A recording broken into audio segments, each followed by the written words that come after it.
So I was born with hemophilia, and through the course of treatment of hemophilia, I became HIV positive and actually Hep C positive.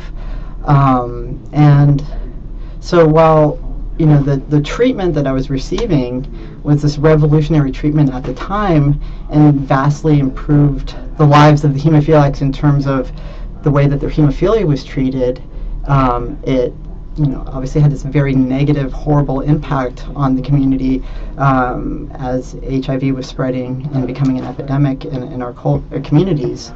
And so, that impact really, affected me in so many different ways, seeing friends pass away.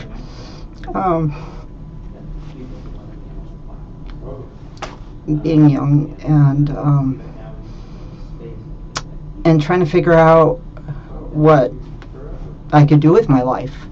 Having so many setbacks with different health issues coming up, having cancer related to HIV, having my spleen removed, having reactions to the medications, and just kind of being sucked down this rabbit hole of this medical world. And as supportive as and amazing as the people were that were taking care of me in the medical world, that wasn't a life.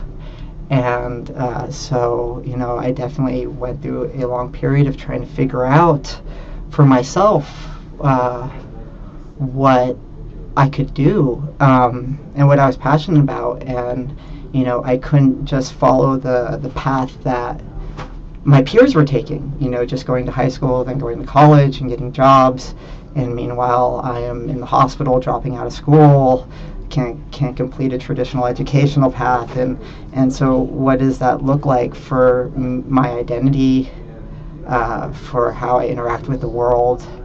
And it took me many years to figure that out, but I think ultimately where it led me, and going through these hard experiences and watching people suffer, has led me to really examine what the moral dimension and the moral implications are around organizing, whether it's organizing as a corporation in this economic system that we live in, whether it's organizing as a public service like the FDA, where we're supposed to regulate the corporations, whether it's organizing at the community level to help individuals, and especially organizing in all these ways around healthcare and people's health.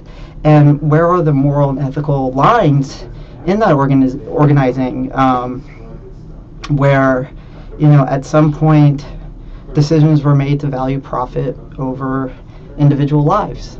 And what does that mean? Any corporation has legal responsibility to its shareholders, and obviously bad press and being a bad player in the community hurts the shareholders. So, but that's a decision on a balance sheet. And the fact that these pharmaceutical companies ended up selling contaminated products worldwide really demonstrates where their ethical lines are. And through that examining of what all those moral dimensions of organizing means, I was able to really understand how privileged I am to have survived. And I know that is because I had good health care, that I had a supportive family that could advocate for me when I couldn't advocate for myself within the medical community. And that is, I'm very, very lucky for that. And I know that there's a lot of communities out there that are marginalized, that don't have a voice. And so, through this whole experience, I have ended up really becoming passionate about finding ways to support communities that don't have a voice, and to organize in a way that to call out injustice and work towards social equality and economic equality, and really been able to meet amazing people along the way, whether it's directly dealing with healthcare or if it's dealing with housing, if it's dealing with addiction. I mean, there's so many different ways that the way that we've organized as a society, the system affects people negatively. It affects people positively as well. But there are definitely, very negative effects that individuals feel still from the way that we organize as a community, as a culture, as a society. And, having been lucky enough to be someone who has survived this epidemic, especially in the hemophilia community,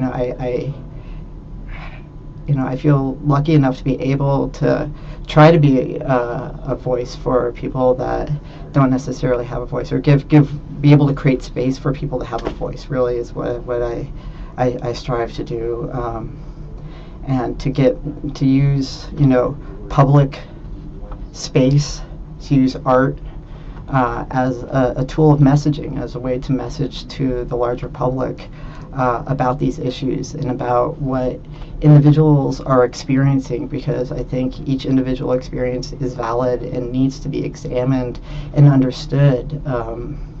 As much as we look at broad strokes when we're talking about government and the way the government interacts with people.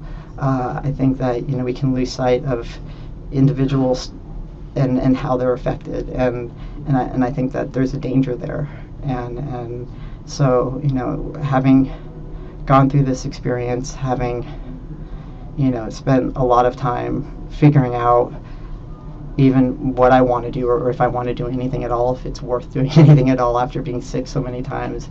I've come to this place where slowly, as I've gotten involved in the community, I've really become passionate about trying to find ways to give voice to marginalized communities, and find ways to call out injustice, and find ways to fight for social and economic equality. So, and as horrible as the experience was, and as long as the journey was to get to where I am, I think I'm very fortunate to be able to share my experience and try to bring something that contributes to the community, and bring something positive to the community, and to remember those who passed away.